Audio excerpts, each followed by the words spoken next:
내란 재판, 극도로 심각합니다. 상황이 처참하게 나빠졌습니다. 백대현 판사는 이 판결의 후폭풍을 어떻게 감당할 수 있을지 도저히 상상할 수 없습니다. 윤석열의 체포방해 혐의 1심 선고는 그냥 첫 판결이 나온 수준이 절대 아닙니다. 법원이 징역 5년을 때리면서 공수처의 수사권과 체포영장의 적법성을 정면으로 철저하게 인정해버렸습니다. 이건 단순한 선고가 아니라 윤석열이 그토록 악착같이 밀어붙인 거짓 프레임 전체를 산산조각낸 폭탄입니다. 그가 외쳐대던 프레임은 딱 하나였죠. 공수처는 내란죄 수사권이 없다. 체포영장은 불법이다. 영장 집행은 내란이다. 그러나 법원은 이 터무니없는 주장을 하나도 남김없이 통째로 배척했습니다. 오히려 공수처가 직권남용과 내란 우두머리 혐의 모두의 정당한 수사권을 가진다고 단호하게 못 박았습니다. 영장 집행은 명백히 적법하며 이를 막은 행위는 경호처를 사병처럼 부린 반역적 행태라고 날카롭게 질타했습니다. 윤석열이 법정에서 아무리 고래고래 소리를 질러대도 법원은 냉정한 판단문으로 그의 거짓을 완전히 짓밟아 버렸습니다. 이 판결이 내란 우두머리 사건에 즉각적인 법적 구속력을 가지느냐는 기술적 논쟁일 뿐입니다.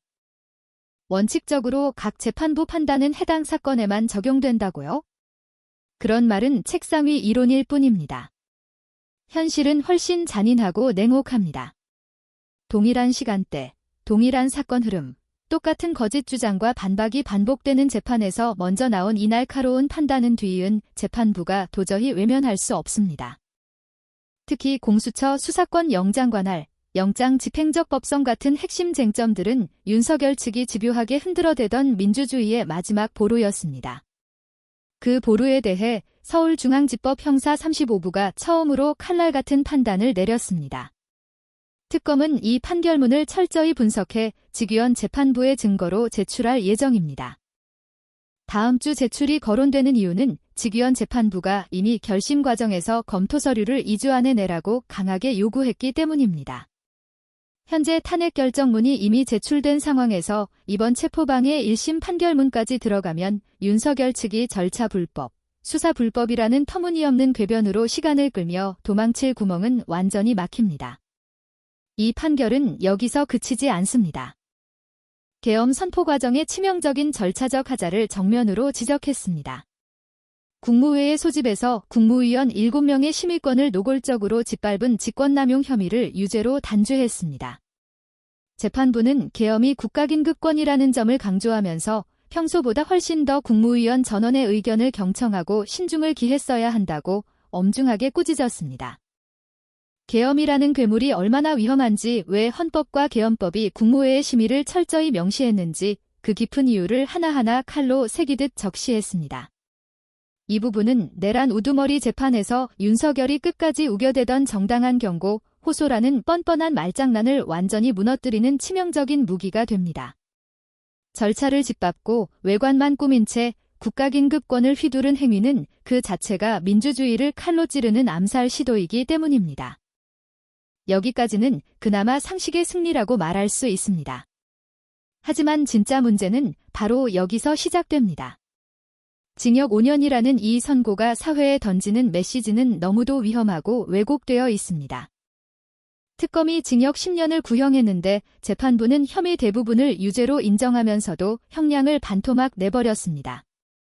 게다가 일부 보도에서 초범이라는 터무니없는 요소가 양형 이유로 언급됐다고 합니다. 이 대목에서 국민의 분노가 폭발하는 것은 당연합니다.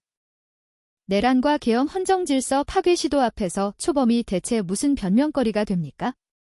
내란이 처음이라 감경해준다는 논리가 통하면 사법부는 스스로 민주주의의 무덤을 파는 것입니다.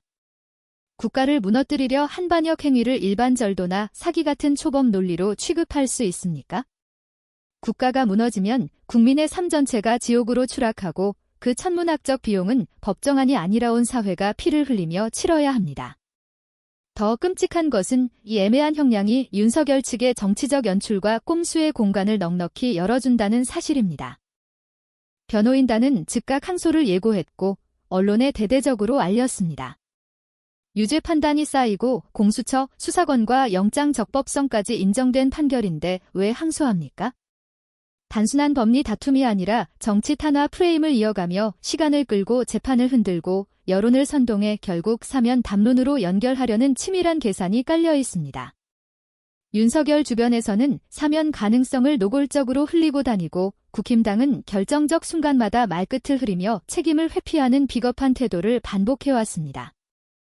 이런 상황에서 징역 5년은 단죄의 칼날이 아니라 오히려 정치적 거래와 타협이 위험한 재료가 되고 있습니다.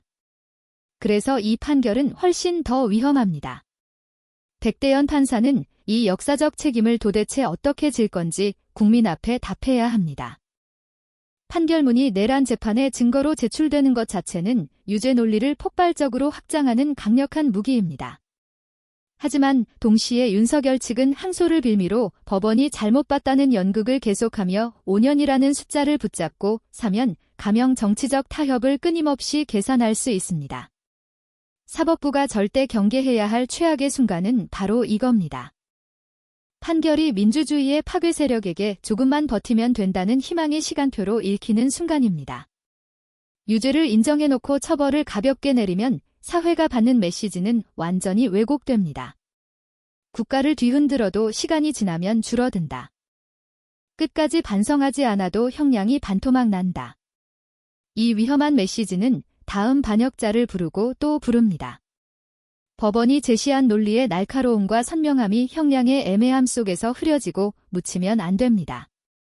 지금 필요한 것은 한 명의 판사를 비난하는 감정적 분노로 끝나는 것이 절대 아닙니다. 이건 구조적 붕괴의 문제입니다. 집권남용재판부가 한 달 뒤 내란 우두머리 1심 선고를 앞둔 상황에서 사법부가 어떤 기준을 세우느냐가 대한민국의 운명을 결정합니다. 내란 선고는 2월 19일 오후 3시로 예정되어 있습니다.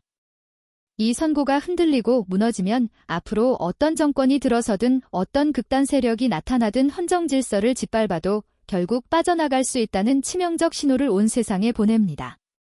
반대로 단호하고 흔들림 없는 기준을 세우면 대한민국은 민주주의의 방어선이 여전히 살아 숨쉬고 있다는 강렬한 신호를 세계와 국민에게 보여줄 것입니다. 문제는 사법부가 이 역사적 역할을 감당할 준비가 되어 있느냐입니다. 나쁜 검사가 많다는 것은 국민이 이미 뼈저리게 학습했습니다. 하지만 판사들마저 현실을 외면하고 사회적 위험을 제대로 가늠하지 못하며 법의 본질적 목적을 망각한다면 그 절망은 배가 됩니다. 사법부는 중립이라는 방패 뒤에 영원히 숨을 수 없습니다. 내란과 계엄 민주주의의 암살 시도 앞에서 중립은 곧 양비론이며 양비론은 가해자에게 값진 시간과 기회만 선물할 뿐입니다. 윤석열 체제에서 사법부의 민낯이 적나라하게 드러났다는 비판이 나오는 이유는 국민이 피 흘리며 원하는 정의와 법원이 내놓는 애매한 결론 사이에 끝없는 괴리가 반복됐기 때문입니다. 법대로라는 말이 실제로는 반역자에게 관대함으로 번역되는 순간 사법부의 권위는 스스로 무너집니다. 그래서 내란 전담 재판부가 절실하다는 외침이 나오는 것입니다. 사건의 본질을 뼈아프게 이해하고 헌정 질서 파괴의 참혹한 위험을 온몸으로 느끼며 증거와 법리를 핑계로 책임을 회피하지 않는 진짜 재판부가 필요합니다. 동시에 사법개혁의 목소리는 더욱 거세질 수밖에 없습니다. 판결 문장은 그럴듯하게 포장하고 형량은 현실과 완전히 동떨어지게 내놓는다면 국민은 사법부를 더 이상 믿지 않습니다. 믿지 못하면 법치가 무너지고 법치가 무너지면 민주주의는 순식간에 흔들리고 쓰러집니다. 윤석열 사건은 단순한 한 사람의 범죄 재판이 아니라 대한민국 민주주의의 생존 여부를 판가름하는 최후의 시험대입니다. 특검이 이번 판결문을 내란 재판부에 제출하려는 계획은 이 시험대에 결정적 무게를 더하는 강력한 행동입니다. 공수처 수사권과 영장적법성 국무회의 절차위법 국가긴급권의 치명적 오남용 이 모든 요소가 하나로 연결되면 윤석열 측의 궤변은 완전히 좁디 좁은 구석으로 몰립니다. 그만큼 사법부도 더 이상 사건별로만 판단한다는 변명으로 빠져나갈 구멍이 사라집니다. 국민은 이미 모든 것을 연결해보고 있고 역사는 반드시 연결해 기록할 것입니다. 체포방해 사건과 내란 사건의 판단이 서로 따로 놀며 흩어지면 그건 법리의 정교함이 아니라 사법의 치명적 분열로 기록될 것입니다. 그 분열의 모든 이익은 언제나 민주주의의 파괴 세력이 독차지할 것입니다. 지금 우리에게 절실하게 필요한 것은 단 한 가지입니다. 내란의 초범인이 재범인이 변명할 여지를 완전히 없애는 선고. 어떤 책임도 회피하지 않는 단호한 선고. 사면이라는 단어를 입에 올릴 수조차 없게 만드는 압도적 선고. 다시는 이런 반역적 장난을 치면 정말로 끝장난다는 분명하고 무자비한 표준을 세우는 선고입니다. 사법부가 이 역할을 감당하지 못하면 국민은 훨씬 더 강력하고 거침없는 개혁을 요구할 것입니다. 그 요구는 단순한 감정이 아니라 순수한 생존의 절규입니다. 민주주의는 한 번 무너지면 다시 세우는 데 드는 비용은 상상을 초월하는 지옥이기 때문입니다. 이제 서울대 정치외교학과 김도연 교수의 뜨거운 반응을 들어보겠습니다. 이 글을 읽고 가슴이 철렁 내려앉았습니다. 정말로 이 순간 대한민국 민주주의가 위태롭게 흔들리고 있다는 절박함이 온몸으로 느껴집니다. 백대현 판사의 징역 5년 선고는 겉보기엔 유죄 판결처럼 보이지만 실제로는 민주주의의 심장을 찌르는 치명적인 타협입니다. 저는 30년 넘게 정치학을 연구하며 수많은 쿠데타와 권위주의 붕괴를 분석해왔습니다. 그 모든 사례에서 공통적으로 드러난 건 바로 사법부의 애매한 태도가 반역 세력에게 산소호흡기를 달아준다는 사실입니다. 윤석열의 체포방해 1심 판결은 공수처 수사권과 영장적법성을 인정했다는 점에서 분명히 의미 있는 일보전진입니다. 그러나 형량이 5년으로 반토막 난 순간 그 모든 논리의 날카로움은 순식간에 무뎌져 버렸습니다. 특검이 10년을 구형한 이유는 명확합니다. 내란과 계엄 선포 시도는 일반 범죄가 아니라 헌정질서 자체를 총으로 겨눈 반역입니다. 그런데 초범이라는 이유로 감경하다니 이건 사법부가 스스로 민주주의의 면죄부를 발급한 셈입니다. 상상해 보십시오. 박정희 전두환 시대의 쿠데타 주역들도 처음엔 초범이었을 것입니다. 그들이 권력을 찬탈한 뒤 사법부가 관대함을 베풀었다면 오늘날 우리가 누리는 민주주의는 애초에 태어나지 못했을 겁니다. 역사는 반복된다는 말은 이런 순간에 딱 맞습니다. 징역 5년은 윤석열 측에게 조금만 버티면 된다는 희망의 신호탄이 됩니다. 항소, 상고를 통해 시간을 끌고 여론을 흔들고 결국 사면 카드를 꺼낼 수 있는 충분한 여지를 준 겁니다.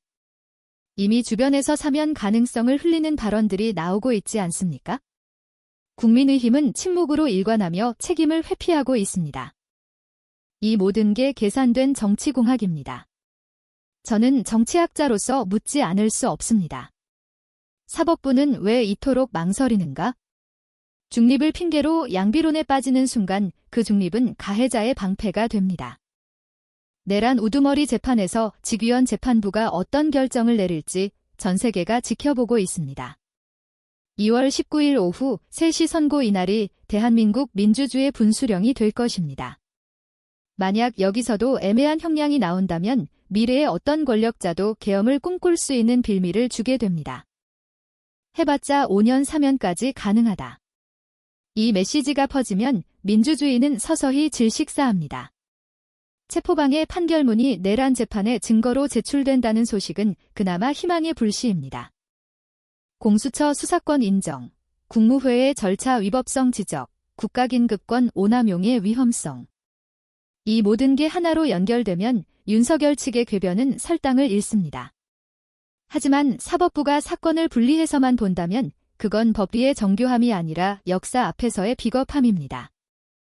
국민은 이미 모든 걸 연결해보고 있습니다. 1980년 광주, 2016년 촛불, 그리고 2024년 계엄 사태. 이 모든 게 하나의 흐름입니다. 사법부가 이 흐름을 외면하면 국민의 신뢰는 영원히 무너집니다. 저는 강해 때마다 학생들에게 말합니다. 민주주의는 제도만으로 유지되지 않는다. 시민의 경계심과 사법부의 용기가 함께할 때에 비로소 살아 숨쉰다. 지금 우리는 그 용기를 사법부에 요구해야 합니다. 내란 전담 재판부 설치는 더 이상 미룰 수 없는 과제입니다. 일반 형사부가 아니라 헌정질서 파괴의 중대성을 온전히 이해하는 전문 재판부가 필요합니다. 동시에 사법개혁은 피할 수 없는 시대적 요구입니다. 판사가 사회의 위험을 읽지 못하고 법조문만 들여다본다면 그건 법치가 아니라 법의 무덤을 파는 일입니다. 윤석열 사건은 단순한 개인 재판이 아닙니다. 이건 대한민국 민주주의가 성숙했는지 아니면 여전히 취약한지를 판가름하는 역사적 시험대입니다. 세계가 주목하는 이유도 여기에 있습니다. 미국, 일본, 유럽의 학자들은 이미 한국의 사법부를 예의주시하고 있습니다. 만약 우리가 여기서 무너지면 전 세계 민주주의의 후퇴의 또 하나의 슬픈 사례가 됩니다. 반대로 단호한 선고를 내린다면 한국은 민주주의의 방어의 새로운 모범이 될 수 있습니다. 저는 낙관하고 싶습니다. 촛불로 탄핵을 이뤄낸 국민의 힘을 믿고 싶습니다. 하지만 그 믿음이 현실이 되려면 사법부가 먼저 책임을 져야 합니다.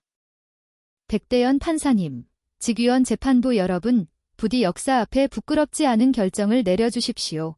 국민은 더 이상 관대함을 용인할 여력이 없습니다. 민주주의는 한 번 무너지면 다시 세우는데 수십 년이 걸립니다. 그 비용은 우리 자녀들이 피로 갚아야 합니다. 이제 선택은 사법부의 몫입니다. 단호한 선고로 민주주의를 지켜줄 것인가 애매함으로 반역의 씨앗을 남길 것인가 2월 19일 그날의 선고가 대한민국의 미래를 결정할 것입니다. 저는 그날을 숨죽여 기다리겠습니다. 국민과 함께 역사가 기록할 그 순간을 똑똑히 지켜보겠습니다. 이 글은 단순한 분노가 아닙니다. 이건 생존을 위한 절규입니다. 우리 모두 깨어나야 합니다. 민주주의는 영원하지 않습니다. 우리가 지킬 때만 살아 숨쉬는 것입니다. 오늘 이야기를 끝까지 들어주셔서 감사합니다. 이 영상이 의미 있었다면 좋아요, 구독 그리고 공유로 더 많은 사람들에게 진실이 전해지길 바랍니다. 저는 다음 시간에 또 다른 진실로 돌아오겠습니다. 감사합니다.